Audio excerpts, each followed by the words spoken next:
In the following scene, I wouldn't be simply observing proceedings from an aside from the simulation real awareness position or interjected into the situation, but instead I was viewing through the consciousness-affected body form of one of the participants. For as we all are this real awareness, part of this isness, everything, reality, that animates through all consciousness-affected form and feature, in reality, every body form and created consciousness is a view of this one overall true reality, and only from the personal self-perspective would there seem to be the simulated illusion of separation, of individuality, of body form, etc. And on the real side, we can simply view through the body forms of others, via a real awareness everything reality that animates in actuality through all consciousness affected form and feature. In this case, I would be observing through the eyes then of the movie producer James Cameron. The situation was as follows. As it transpired, James Cameron, despite being previously part of the controlling systems, as he and all individuals of prominence will invariably be, he was at this moment deciding to step up, become more aware, and assist the guides and DUANE in whatever capacity he was able. This would take the form of him securing an artifact from the planet Earth, one that had been fragmented, its parts scattered across various continents, that if gathered and combined would be a very powerful item indeed. Any objects of power are simply consciousness idea creations effected, as really anything can be decided in creation,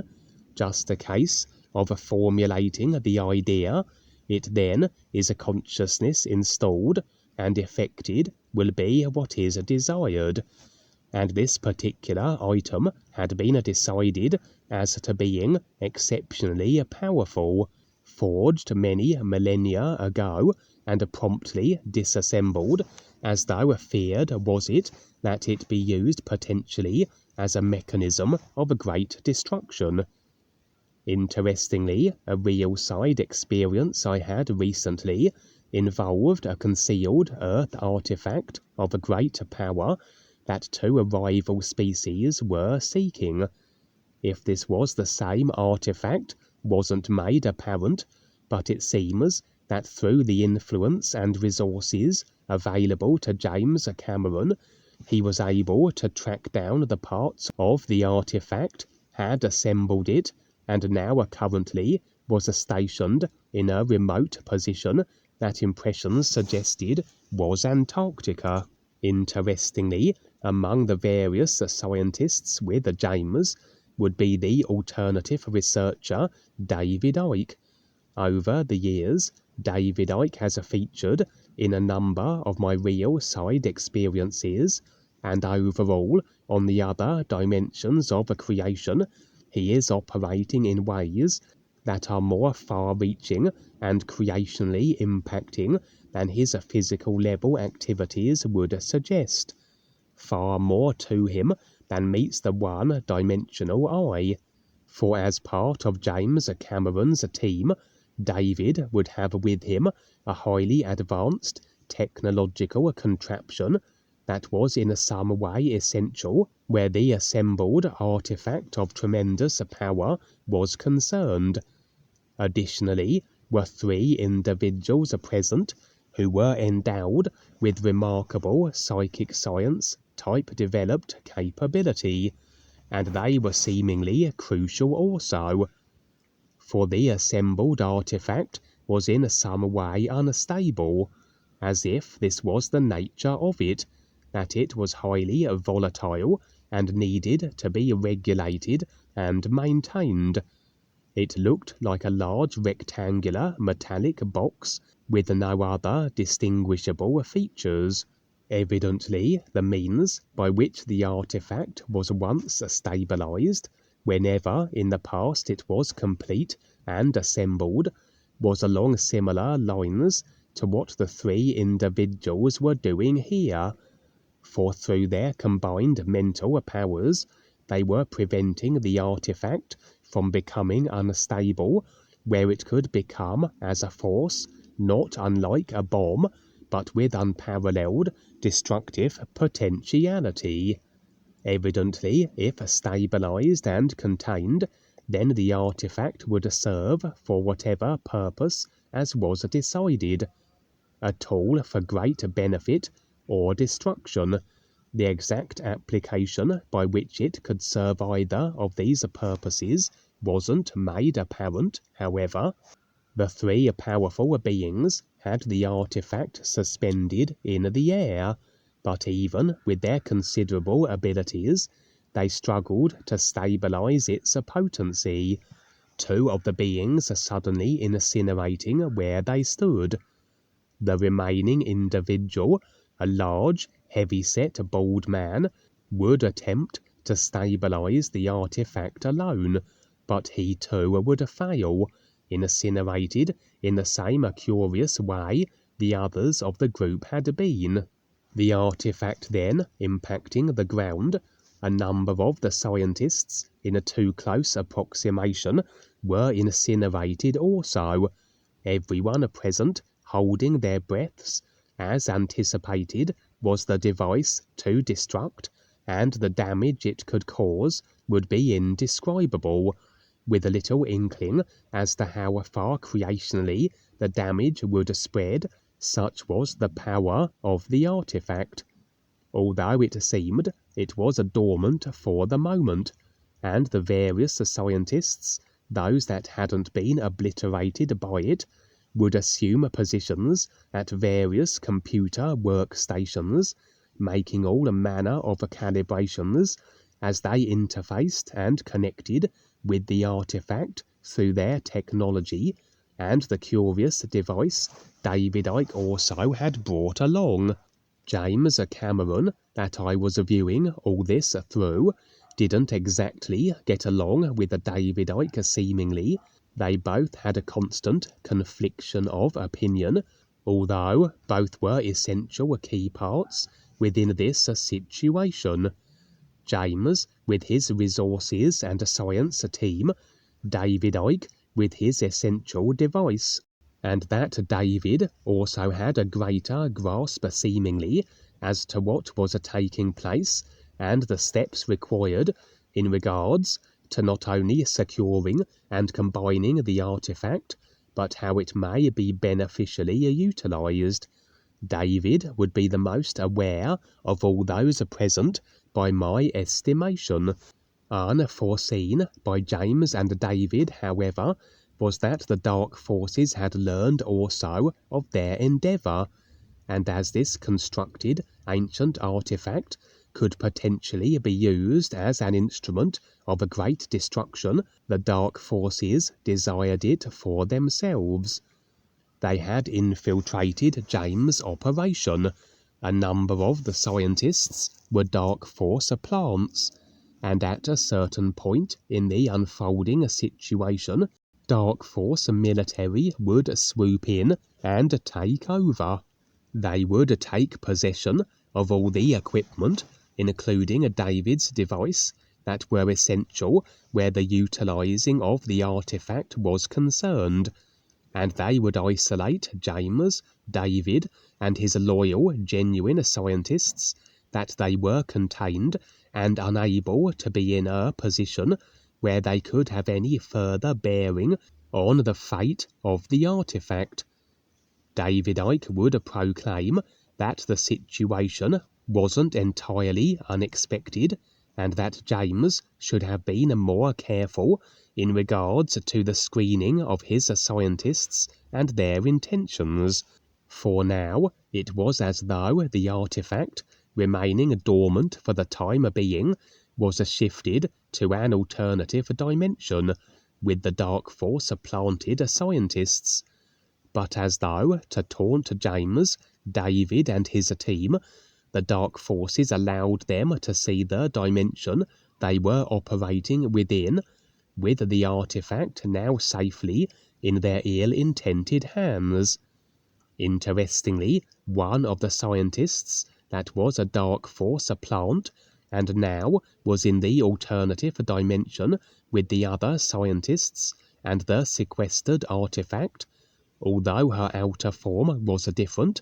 was none other than the former seer Claudia Stockman, as real awareness impressions would reveal.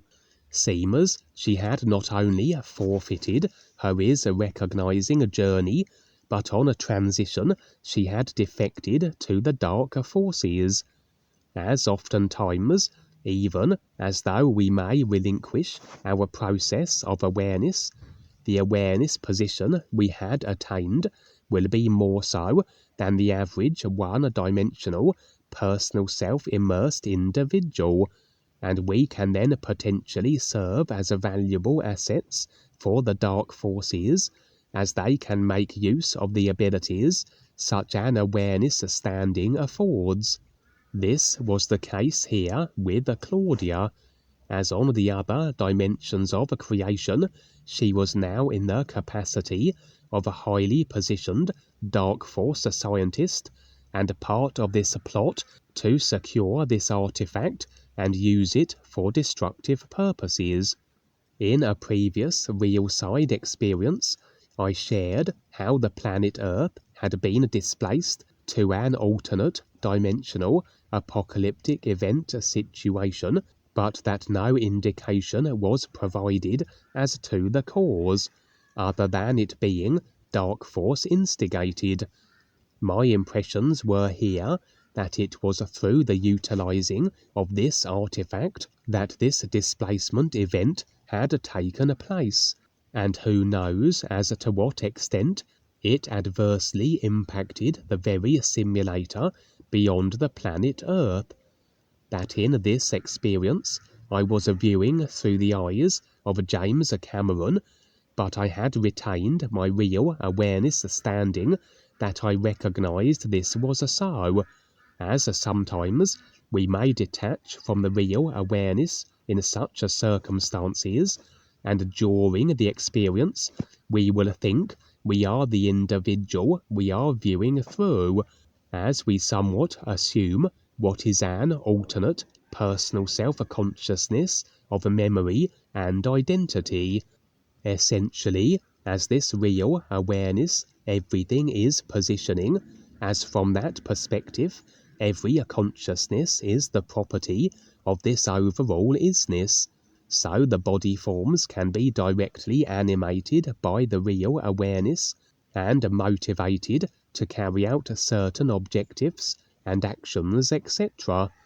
This would be the case here, for as James, I would have the inclination to connect with the stepping up inbound to Earth alien armada, as though the impressions were that they may be able to in some way assist in rectifying this volatile situation, where the artifact was set to be used to bring the Earth into the apocalyptic scenario, as I shared on the previously real-side displacement event experience.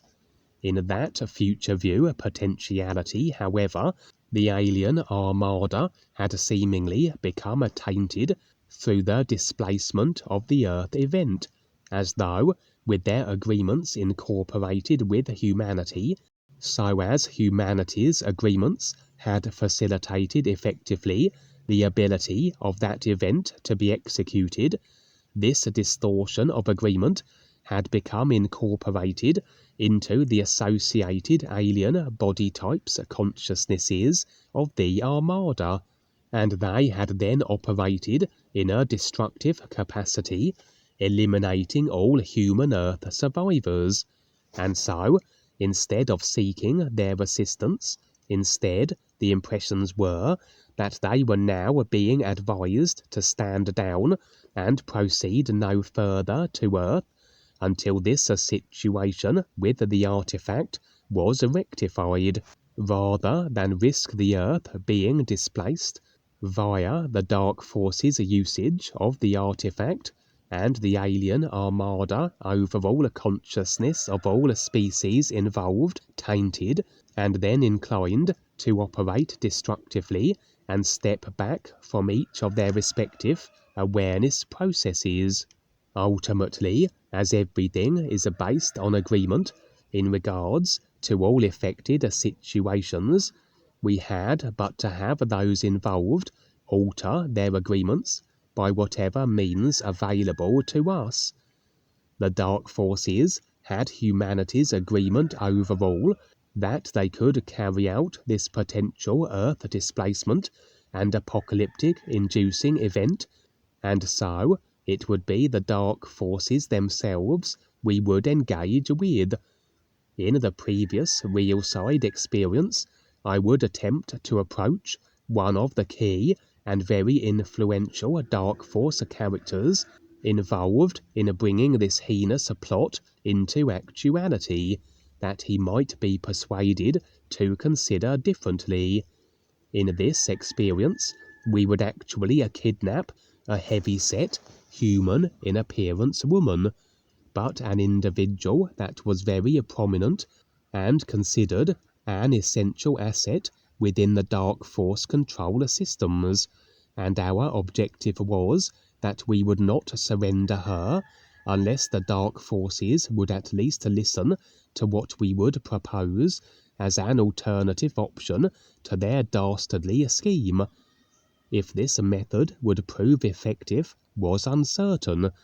but we certainly were speaking their language, kidnapping and hostage ideas, etc., and perhaps if this failed, we would attempt another option.